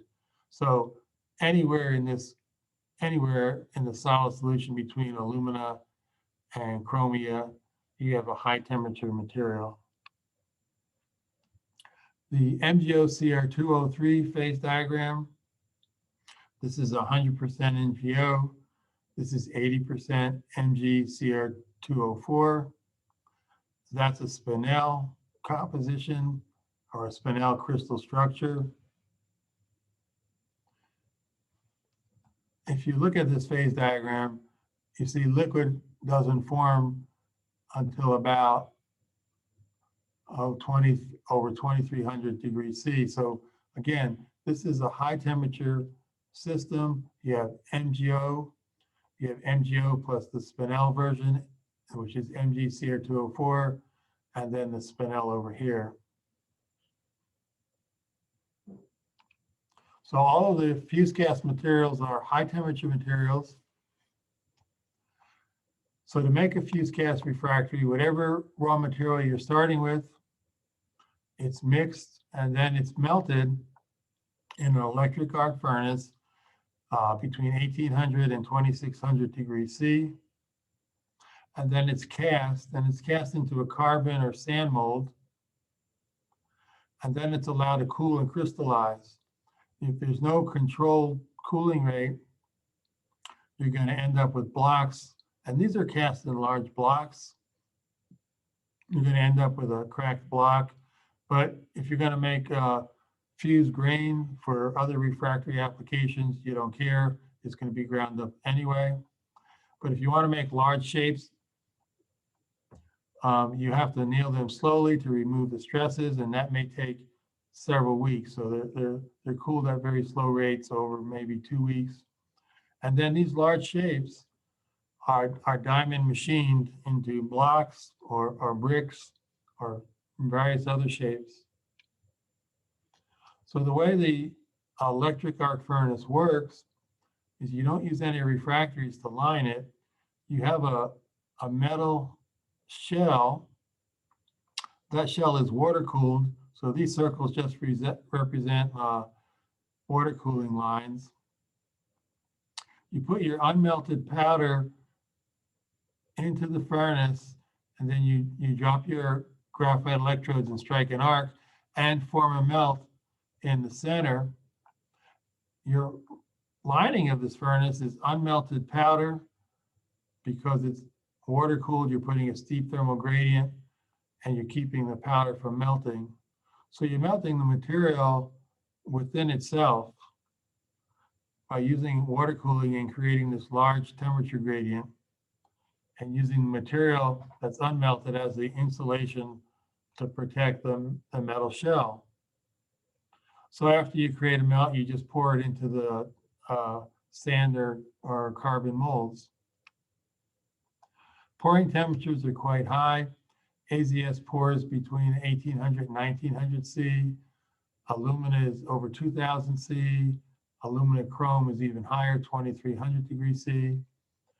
And the mag chrome can be between 2000 and 2300 degrees C, depending on the impurities.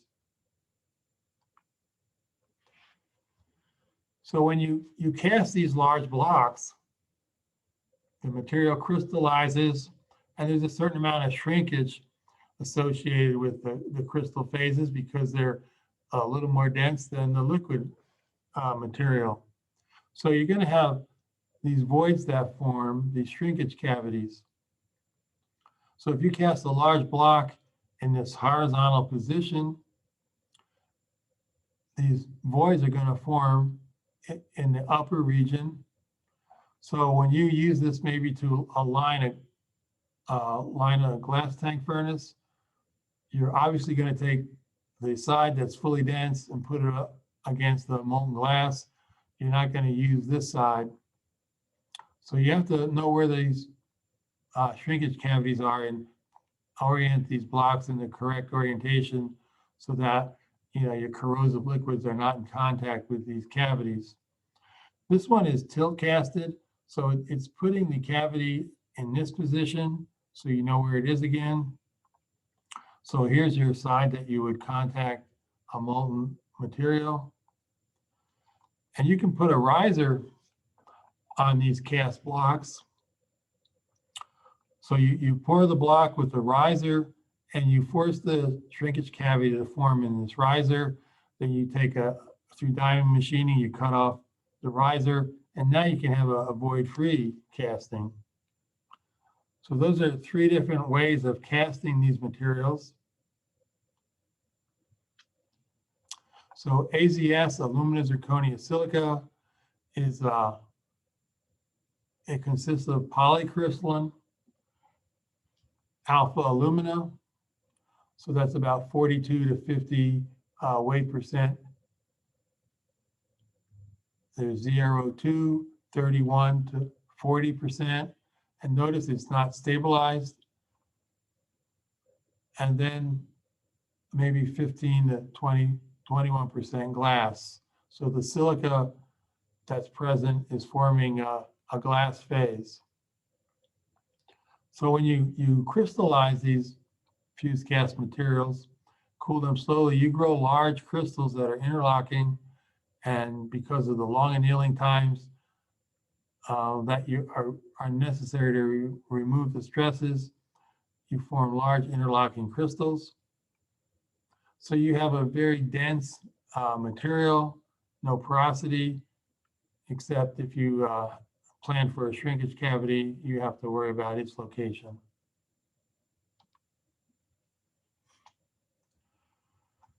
This is a sample that I looked at of AZS.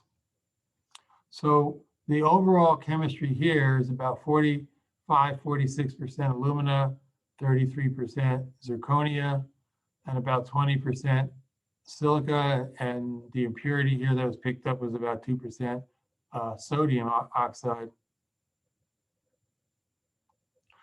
So that's pretty much a typical AZS refractory. These bright white phase, the large particles, and even the small ones here, the precipitates, are zirconia, ZrO2. They're about 98%. The balance is hafnium oxide, and that's a material that's always associated with ZrO2 when it's mined. This darker gray phase separating the zirconia is your silicate glass. That's about 60% SiO2, 30% Al2O3. The sodium is concentrated in the glass phase. There's some zirconia also, and some calcium, and some TiO2. So that's your silicate-based glassy phase. And then these areas where there's these fine white spots, that's zirconia precipitated in alumina.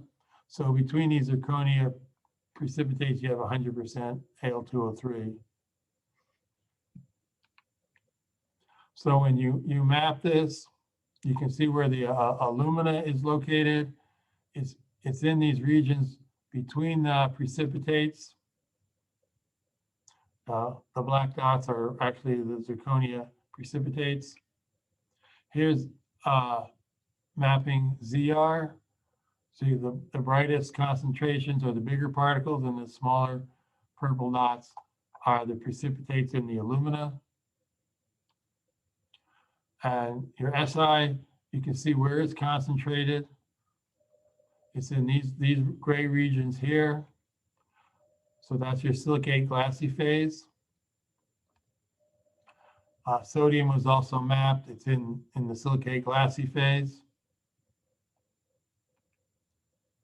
So I showed this slide a few minutes ago for unstabilized zirconia, and that's what you have in these refractories, the AZS material.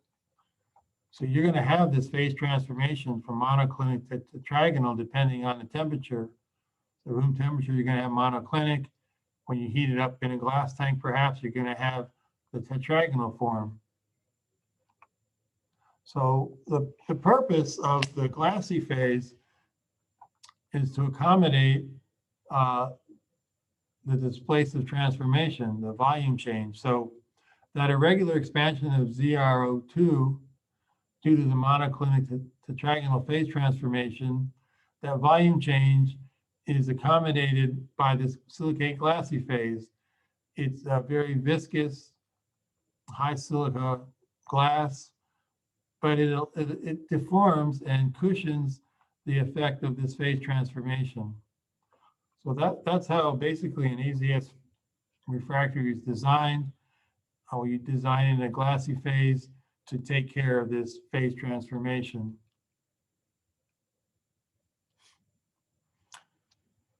So AZS, the combination of alumina and zirconia has excellent corrosion resistance. The more zirconia, the better the corrosion resistance. Hard material, excellent wear resistance because it's high thermal expansion, no porosity. The thermal shock resistance is terrible. But when you put it in a glass tank wall, you intend to never cycle it. You heat it up extremely slowly, get the glass tank at temperature, start running glass through it, and you keep it at temperature for the life of the campaign, which is many years. So you don't cycle it.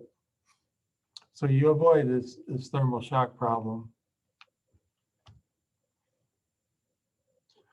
Al2O3 is polycrystalline alpha alumina, maybe 90 to 95%. There's sodium impurities in this material, and that forms another compound called beta alumina. A beta alumina is Na2O, 11 Al2O3.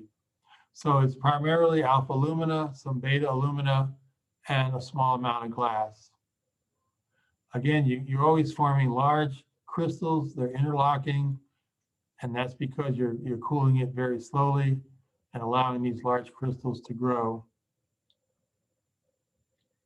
All of these are going to be dense, low porosity, fused cast materials.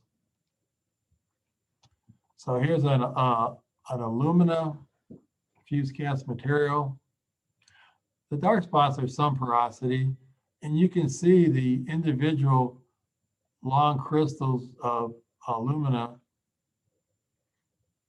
So this one is about a 92% alumina, 6% sodium, and SiO2 and CaO.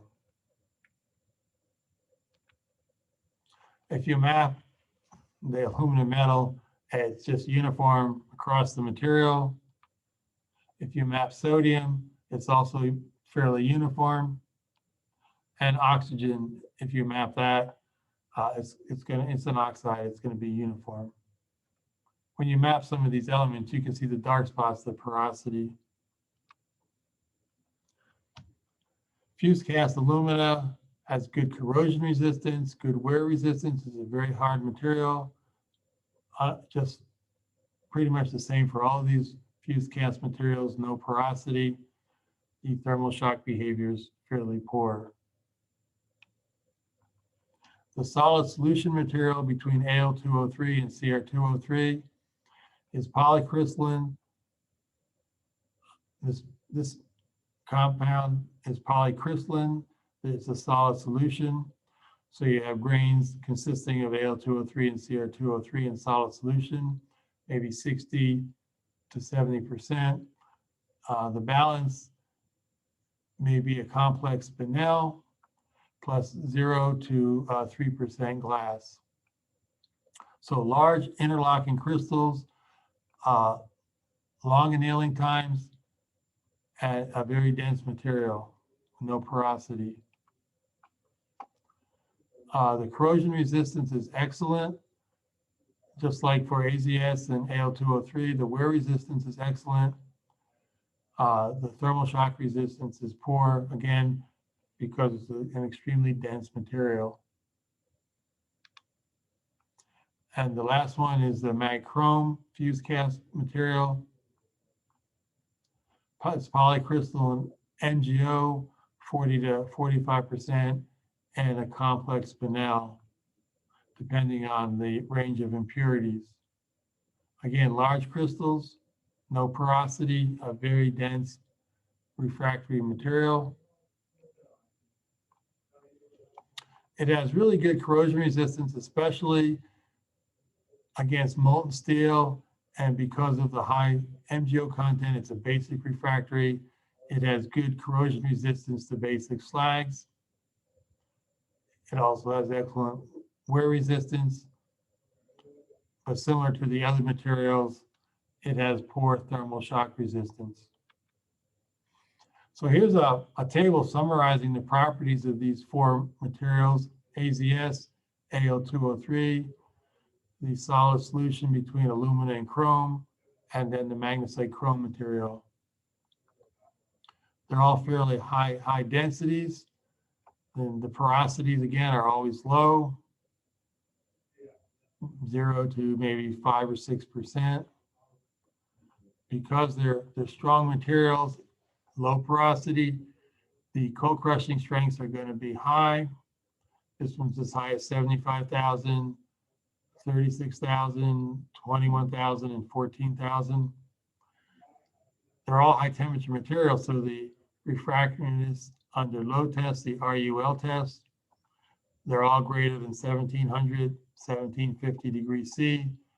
So they're stable to temperatures higher than these. There's basically no deformation.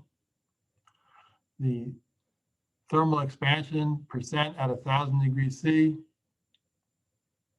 These materials are typical for alumina containing materials, about 0.6 to 0.85. 0.85 is alumina by itself. So they're fairly high expansion. And then the MgO addition to Cr2O3 is going to create a thermal expansion that's even higher. So AZS is zirconia silica alumina, maybe 32 to 36% ZrO2, 11 to 17% SiO2, 48 to 53% alumina. You have some sodium and iron impurities. The Al2 material is going to approach 99% Al2O3. your primary impurity is going to be Na2O, forming the beta alumina. Alumina chrome materials is primarily Al2O3 and Cr2O3, maybe 56 to 60% Al2O3 and 26 to 28% Cr2O3. Your chrome is going to contain MgO, Fe2O3, SiO2. So those are the impurities that are associated with this. And then the MgO additions to chrome ore for the chrome material. You have about 55 to 57% MgO, 18-20% Cr2O3, and then typical of a chrome ore, you're going to have silica, Al2O3, and Fe2O3. So those are the fused cast materials. I have a couple ASTM tests to go over to finish this up. I mentioned that if you're using a fused cast material in a glass tank and you're adding electrical heating elements to boost the temperature, you want to make sure your refractory is insulating, because these elements go through the refractory and are submerged in the actual glass. So this test, ASTM D257, measures the electrical resistivity, the electrical resistance, which is the inverse of the electrical conductivity of these refractory materials. So you can measure the direct current volume resistivity of refractory materials. So the volume resistivity is the ratio of the DC voltage applied to two electrodes to the current times the cross-sectional area of the sample between the applied electrodes and divided by the distance between the electrodes. So resistivity is just the resistance accounting for the cross-section and the length of the material where you apply a DC voltage. Units are ohm centimeter, and it's reciprocal, or the opposite of the volume conductivity or electrical conductivity. So resistivity is calculated from the measurement of current and voltage under specific conditions and certain sample dimensions. So rho V is the volume resistivity. That just equals the measured voltage divided by the measured current times the cross-section of the sample. W is the width, D is the depth, and that's divided by the length between the electrodes where you apply the current. So the importance of this test, well, insulating materials are used to isolate components of an electrical system from each other in ground. Resistivity is time and voltage dependent, and it's temperature dependent. So what are the charge carriers in these refractories? They're not electrons like in a metal. They're cations or anions that are moving under an applied voltage.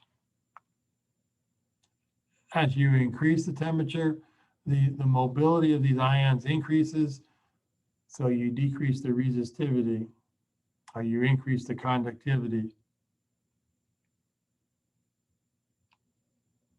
So here's a typical sample. It's 2 inches by 1 inch by 1 inch. It's a small bar. Here's the 2-inch length. We have a 1-inch gauge length where we put a platinum electrode. So this is platinum paste fired on to the sample with a 1-inch separation. The ends of this sample are also platinum coated. This is where we apply our lead wires at a 1-inch separation. The current and voltage is applied across the end faces. And then in this gauge length, you measure the resultant current and voltage. So it's actually a 4-wire method, 2 wires on the ends and 2 wires over the gauge length. So you need a power supply, an ammeter to measure the current, a voltmeter to measure the voltage, and a furnace to heat the sample. So you place the sample in a furnace, program the furnace to whatever temperature you want to make your measurements at. Once you're at temperature and equilibrated, you can apply a DC voltage less than 500 volts. That's applied to the ends of the sample where we have the platinum paste that's fired on. So in the middle gauge length, the 1-inch gauge length, you measure the voltage and current, and you take that measurement at 60 seconds. So you apply the voltages, is a DC voltage, and 60 seconds in, you take the measurement. So I mentioned that this test is time sensitive, so 60 seconds is picked as the time, the uniform time to make the measurement, because what's happening in this material is the current is being carried by ions, positively charged ions, negatively charged ions, and they're moving in one direction only. It's this DC current, and they'll accumulate at the electrodes at the end of the sample, and eventually the current will decrease when all the mobile ions end up at the electrodes. So the answer will vary depending on the time you take the measurement. So it's standardized at 60 seconds in this ASTM standard. So I gave the equation for the volume resistivity. Rho is the volume resistivity in ohm centimeters. V is the voltage in volts. I is the current in amps. W is the width in centimeters. D is the depth of the sample in centimeters. And that gauge length between the electrodes in the center of the sample is L, the length between the wires that you attach to the sample. So when you make this measurement, you generate a report that looks like this. Here's your sample length, about 2 inches. The breadth and depth are about 1 inch. The bulk, the density of the weight of the sample, not the density, is shown here in grams.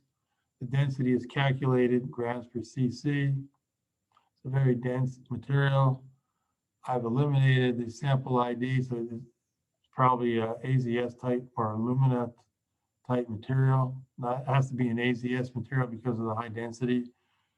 And the wire spacing is 2.54 centimeters, which is about 1 inch.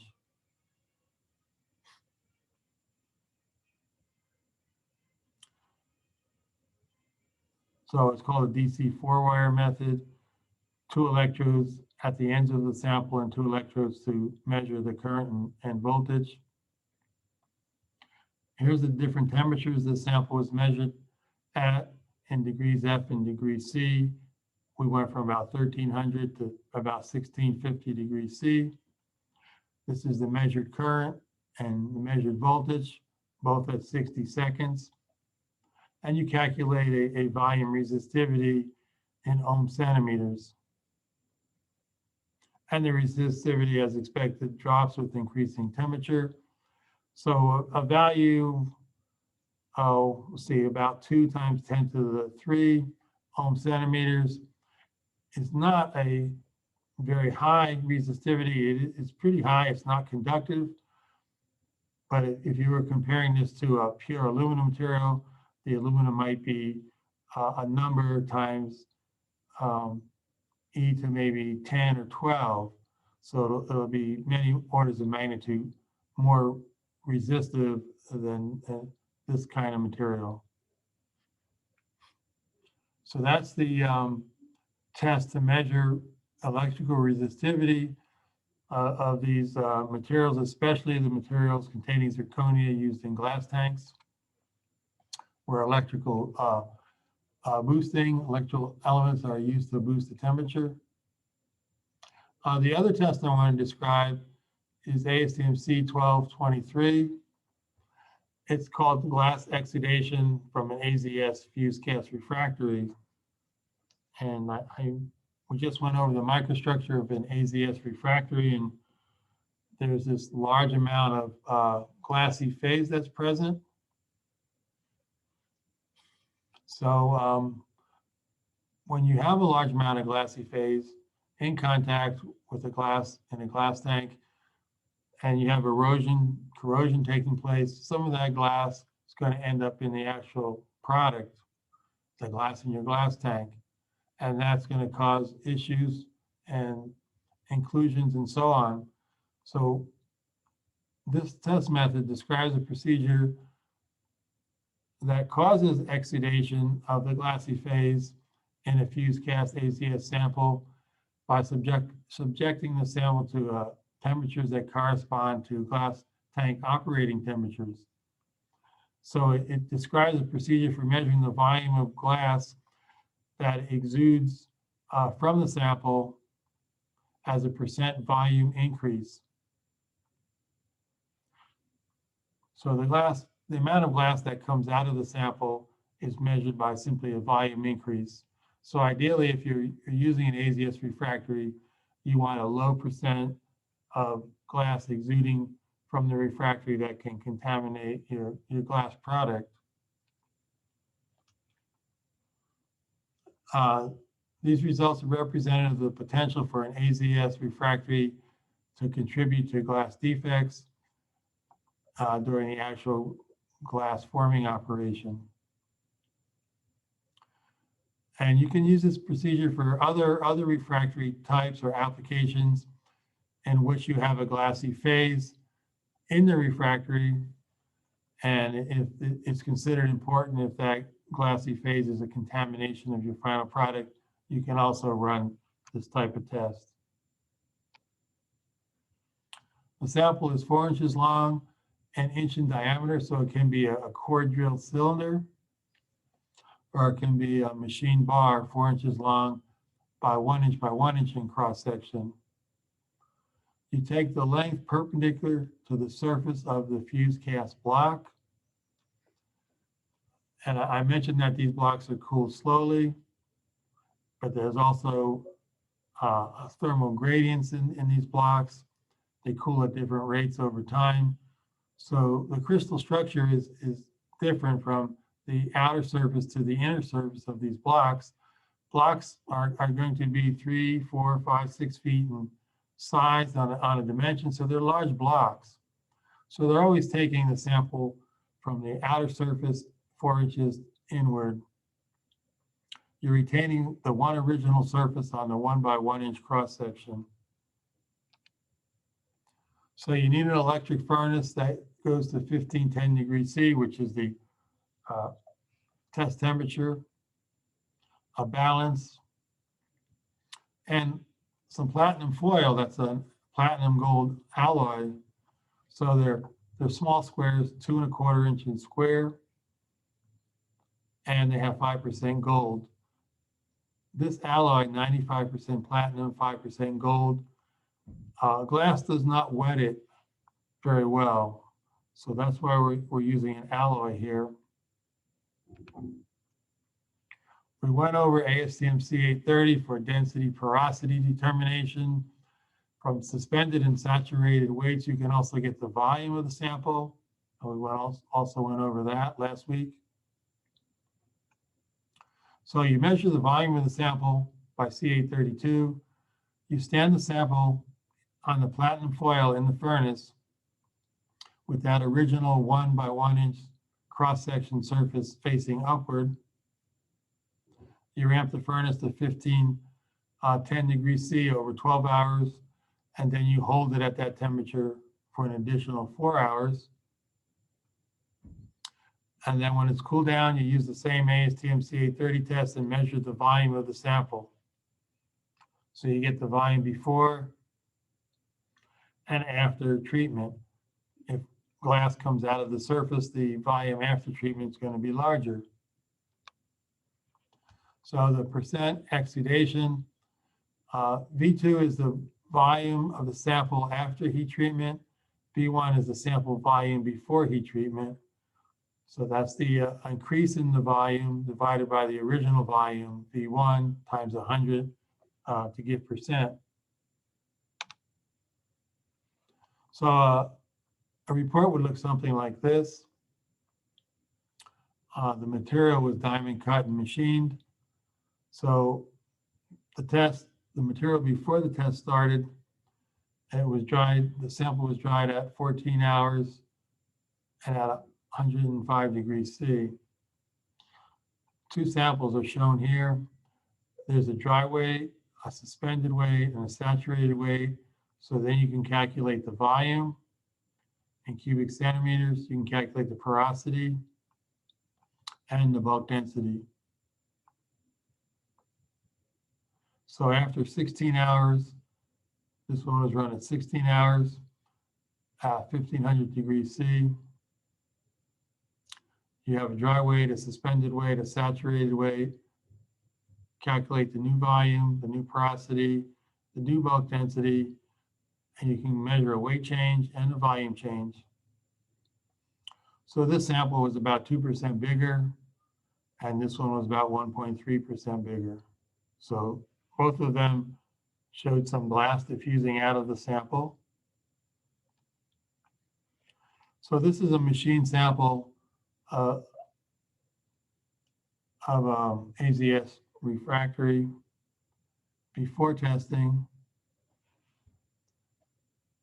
And then after testing, it comes out of the furnace sitting on the platinum gold alloy foil. It looks like this. All of this, what you see on the surface here, this roughness, is the glass that is extruded out of the, or diffused out of the refractory, and it's coming down the sides. And if you look at the bottom, you can see where the glass is accumulating around the edge of this refractory material. So it's non-wetting, so you simply remove this sample from the platinum foil, and that's where you measure the bulk of the volume, which includes this glassy phase here and what's now on the surface. So that's the last slide. So we covered the special refractories, the fuse cast version, and a few ASTM tests. Are there any questions on these materials? So that finishes up the different compositions of refractories that we're going to look at. That covers really just about everything that you can buy and make and use. So tomorrow we'll have a lecture on microstructure design. We've talked about it a little bit on and off, but we'll talk about a little bit more how you design a microstructure. And we'll also talk about how you design a process vessel. Yes, sir. Then once we do that, we'll talk about different applications. The steel industry application, iron and steel, non-ferrous metals, which would be aluminum, would be an example. Ceramics, we'll talk about a glass tank, some mineral processing operations for cement and lime, and then a petrochemical application. So we'll look at what the applications are and what types of refractories are used and why they're used.